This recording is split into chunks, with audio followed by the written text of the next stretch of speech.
This week, my entire world was turned upside down when I discovered that my husband of 6 years had betrayed me.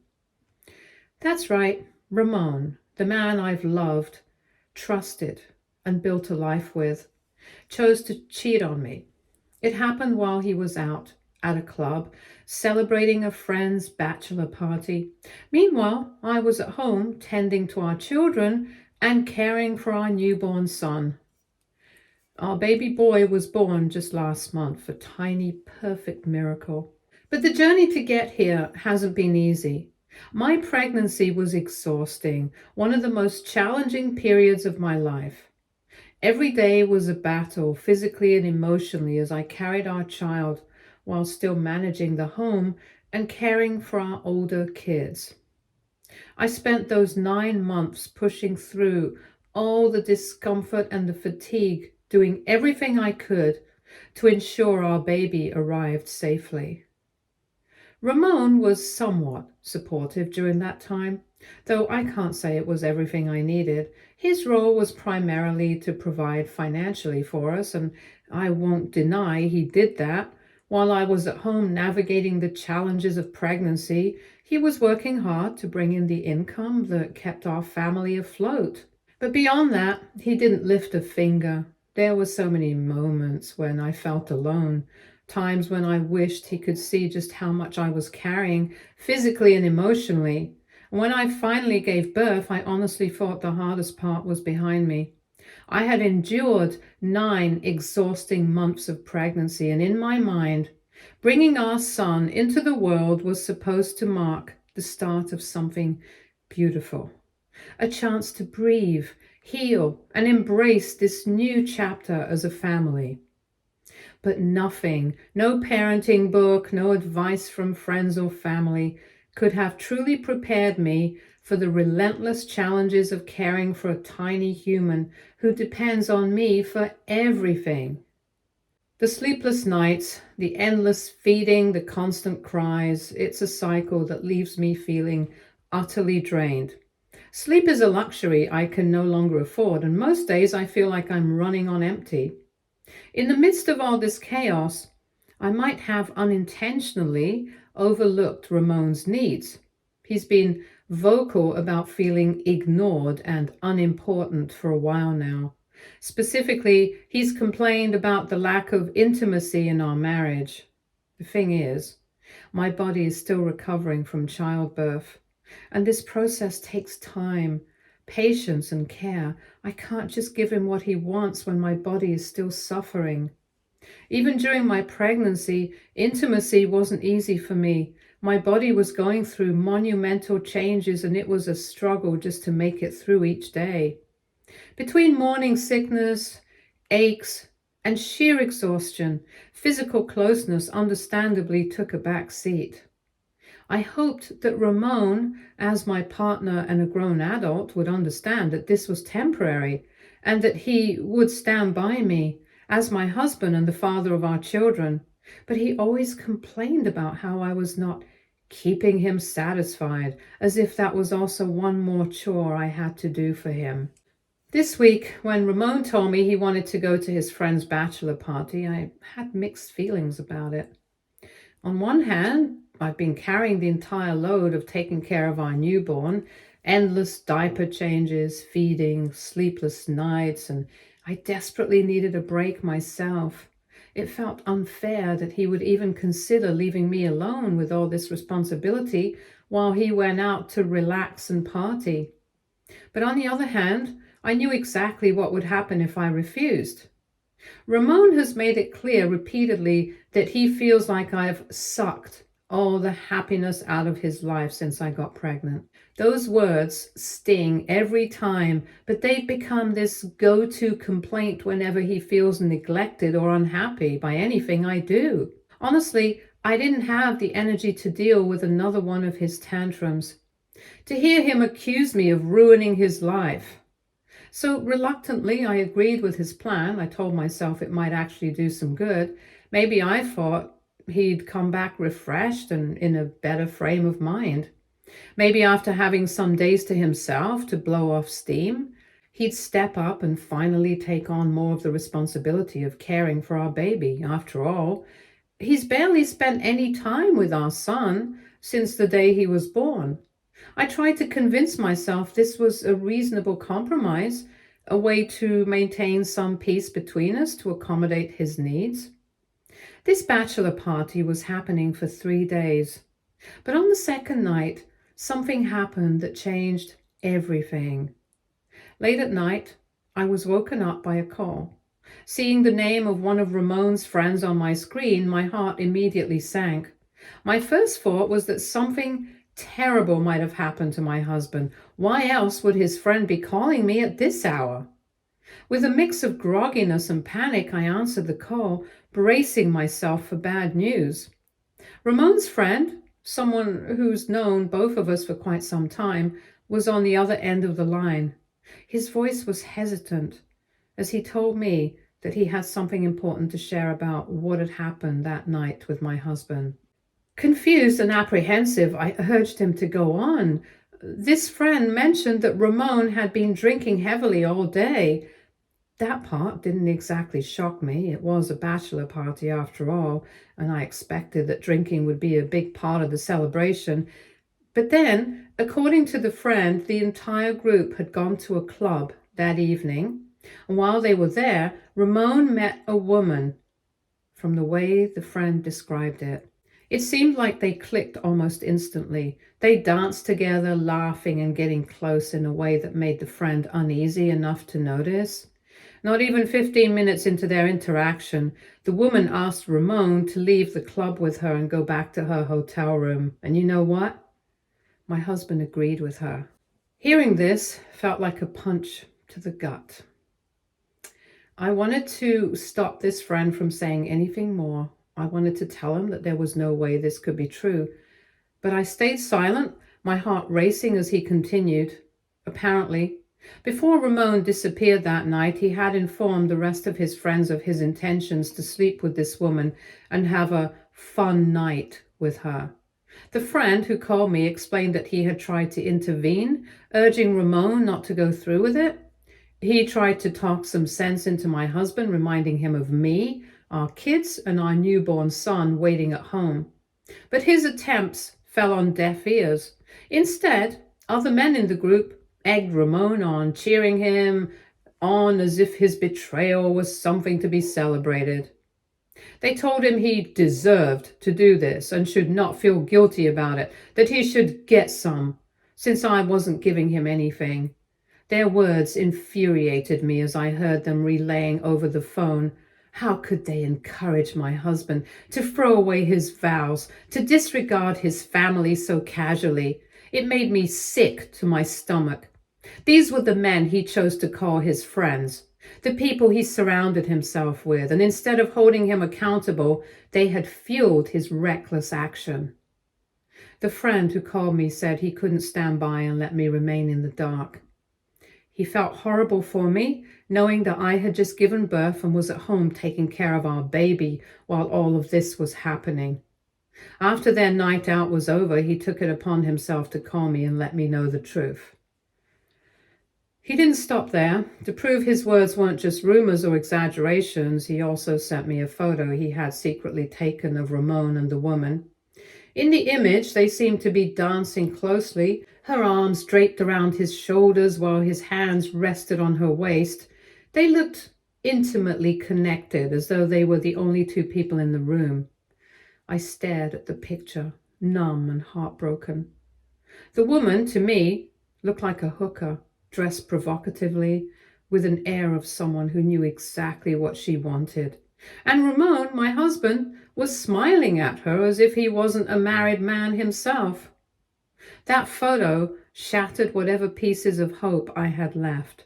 Clearly, this wasn't just some misunderstanding or a drunken mistake. He had willingly and happily gone along with this.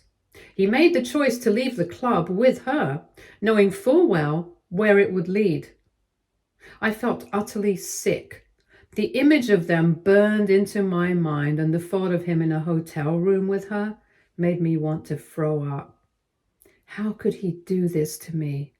To our family, to our newborn son? My stomach churned as anger, betrayal, and despair overwhelmed me. I thanked the friend for letting me know, even though I could barely speak through the shock. If he hadn't reached out, I would never have known this disgusting truth. I would have continued to believe in the man I married, oblivious to the reality of who he truly was. As much as the truth devastated me, I was grateful to this friend for showing me what Ramon was capable of. My husband wasn't just unfaithful, he was a sleazeball. After that phone call with Ramon's friend, I was consumed with anger and heartbreak. I immediately tried to call Ramon, desperate to confront him and demand answers. I wanted to hear his side, to know what he could possibly say to justify what I had just learned. But he didn't pick up, not even once. With every unanswered call, my frustration grew. How could he just ignore me like that? Was he still with that woman? What if this had been an emergency? What if something had happened to me, or worse, to our children? The thought that he was too busy with some random woman to even check his phone filled me with rage. It was as if in that moment we didn't matter to him at all. That night, I couldn't sleep. I tossed and turned, staring at the ceiling, waiting for my phone to ring, but it didn't. Every passing minute made me feel more abandoned, more betrayed. By the time morning rolled around, I was still wide awake, stewing in my thoughts. It was around 11 or 12 in the afternoon when Ramon finally decided to call me back. His tone was casual, almost chipper, as if nothing had happened. He told me he had missed my calls, my mistake, acting as if it was just some innocent mistake. I listened, my heart pounding with anger, but I didn't reveal what I already knew. I wanted to see how far he would go with his lies. When I asked where he had been and what he was doing last night, he didn't hesitate to concoct a story. He said that he and his friends had spent the evening drinking heavily at the hotel bar. They had all, according to him, called it an early night and gone back to their rooms to sleep. His excuse for missing my calls was that he had fallen asleep early, too drunk to hear the phone ringing. It was almost laughable how confidently he lied to me. There was no hesitation, no stumbling over his words, just smooth, calculated falsehoods spilling out of his mouth. There wasn't even a trace of remorse or guilt in his voice. No sign that he was grappling with what he'd done. His lack of guilt was chilling. How easily could he lie to me? How many times had he done this before? As I listened to him weave his fabricated story, I began to question everything. Was this who Ramon really was? A cheater? A liar? A man capable of pretending everything was fine? How many times in the past had he done something like this and gotten away with it because I had trusted him blindly?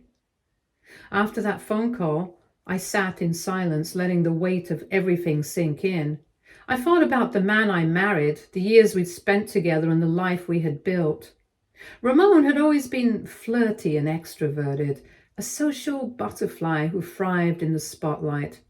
But despite those traits, I had never pegged him as a cheater. I trusted him completely. Maybe that makes me naive. But isn't that the foundation of any partnership? Trusting your partner implicitly, believing in their integrity without second-guessing their every move?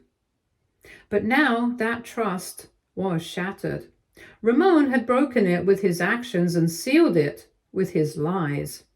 His friend had no reason to make up a story like this, and deep down, I knew he was telling the truth.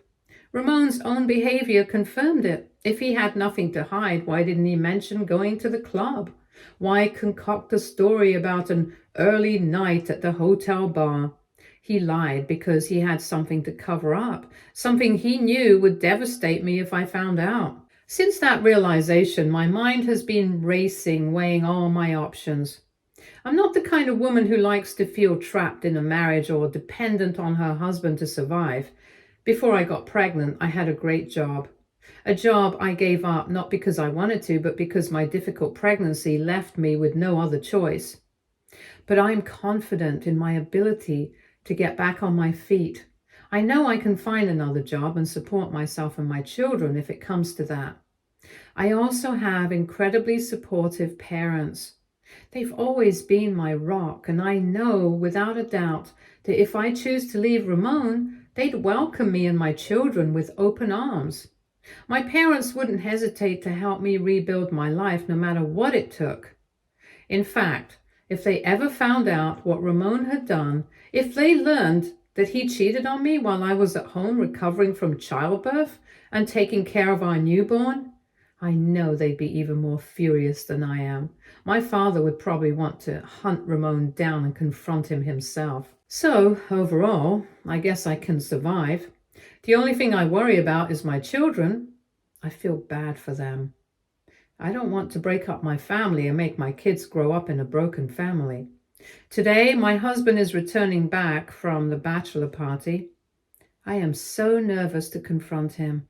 I don't want him to dismiss my feelings and gaslight me. AITA, if I just leave with my kids and go to my parents' house? Or should I stay and confront my husband and ask for his side of the story? Update 1. Well, thank you to everyone for your kind words. It made me spiral less. I was kind of having a panic attack because I never thought I would be in this position. Being a mother and taking care of all my kids is already a lot. And on top of that, I now have a cheating spouse. I feel heartbroken. However, I listened to all of your advice and I decided to stay and confront Ramon. I needed to vent my frustrations to him and say my piece. Long story short, Ramon, as expected, outright refused to admit that he cheated on me. His reaction wasn't surprising, but it was still infuriating.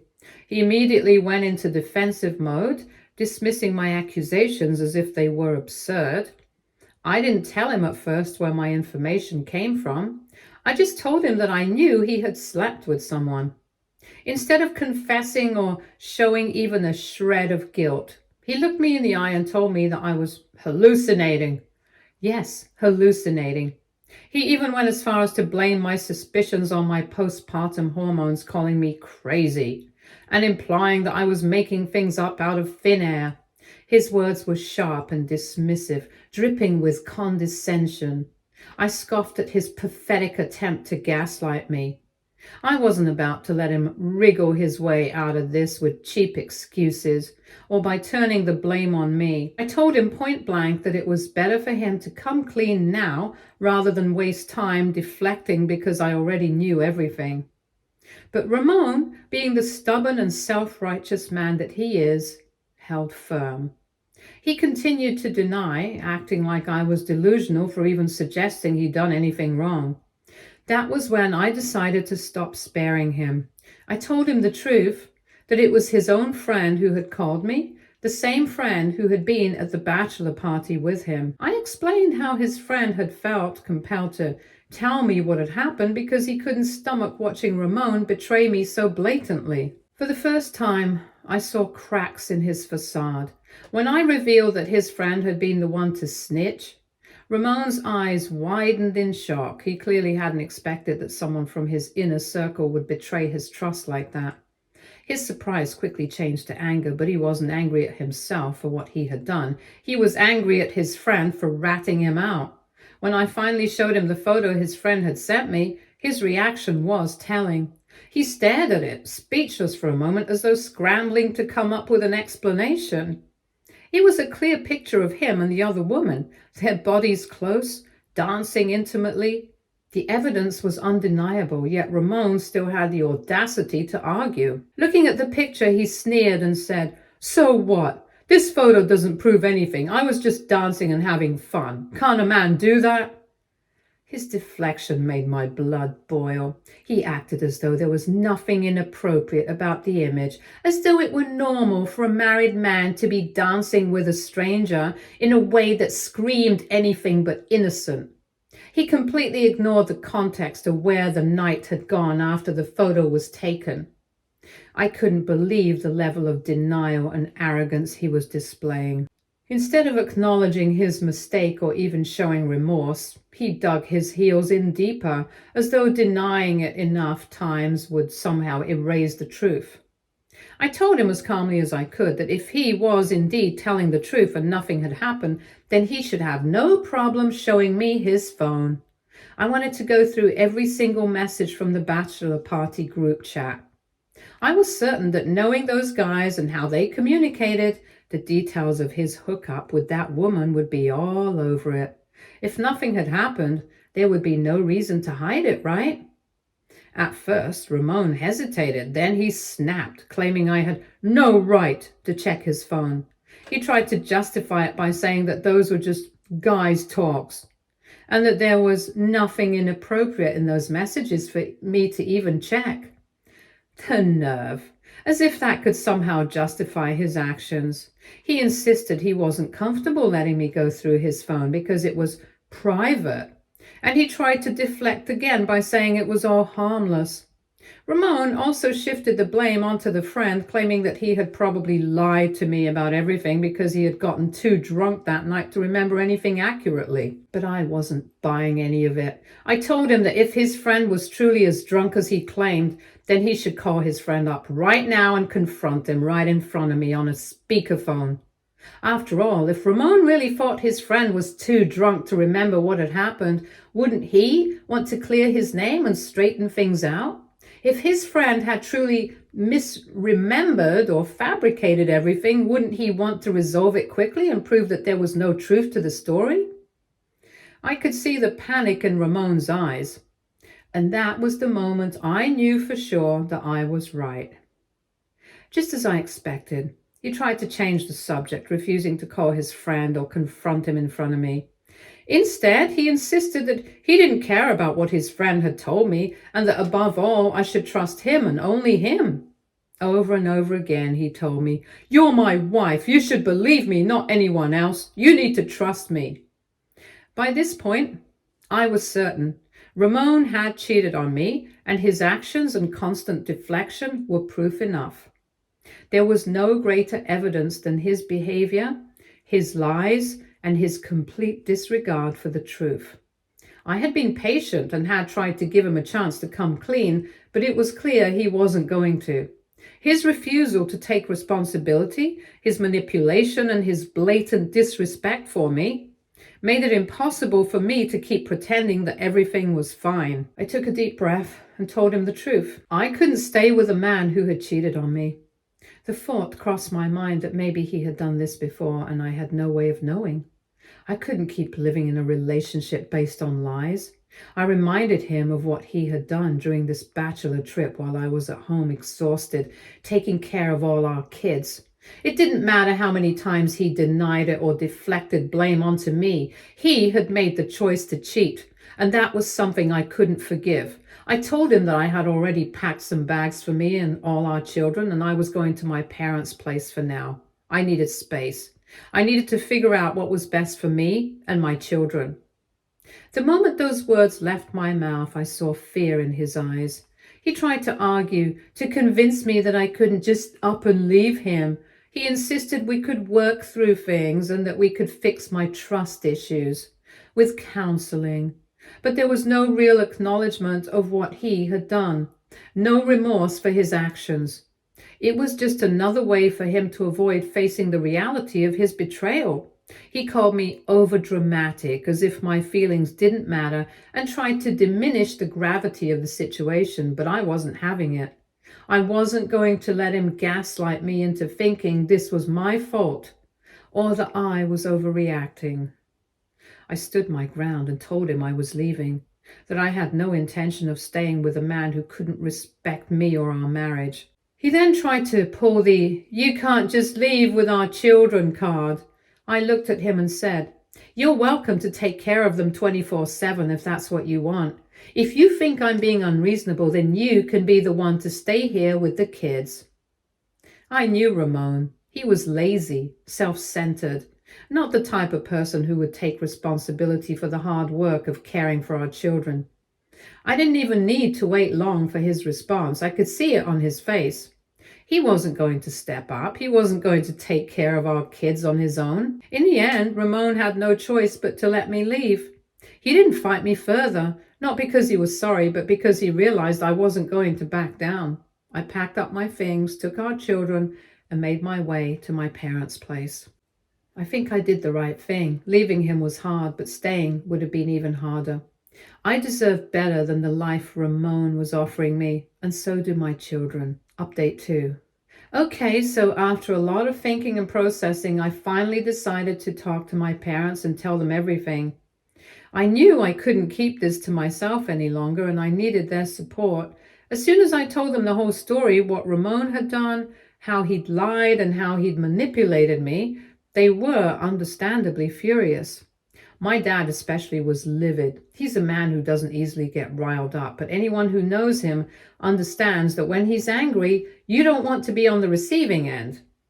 He had worked in the army for years, and his level of authority and discipline still show in the way he carries himself.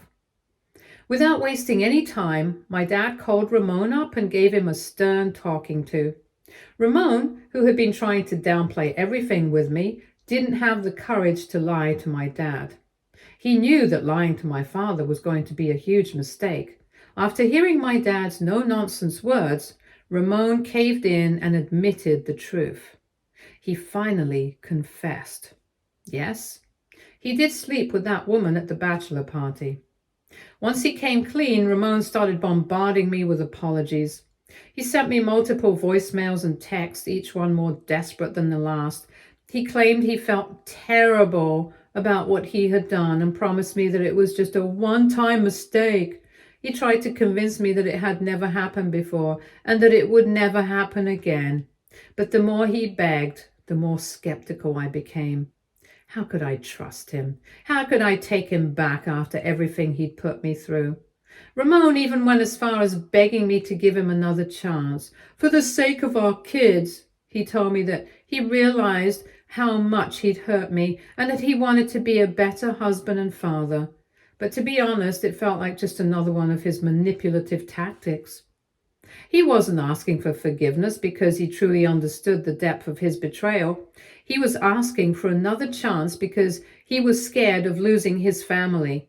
I couldn't help but feel that his apologies were more about him and his own guilt than about me and what I needed. I've been firm with him, though. I told him that I'm never going back to him. I'm done with the lies, the manipulation, and the betrayal. He needs to accept that because I'm not going to let him back into my life just because he's sorry now.